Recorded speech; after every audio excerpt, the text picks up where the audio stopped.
Pernikahan beda negara kembali menghebohkan warga Sulawesi Selatan. Kali ini terjadi di sebuah kampung pedalaman di Kabupaten Sinjai. Pernikahan campuran itu melibatkan seorang gadis Polandia bernama Weronika Kuras dengan seorang pria setempat bernama Randi Guntur. Resepsi pernikahan kedua mempelai pun digelar dengan busana adat Bugis Makassar pada Kamis 20 Juli 2023 kemarin. Tepatnya di Dusun Laya, Desa Tompobulu, Kecamatan Bulu Podo, Kabupaten Sinjai, Sulawesi Selatan. Selain digunakan mempelai wanita dan pria, busana adat tersebut juga tampak dikenakan oleh keluarga Weronika.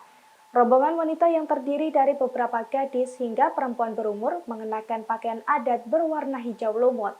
Beberapa dari mereka berjalan sembari menggenggam tangkai kipas dan menggerak-gerakannya lantaran merasa gerah.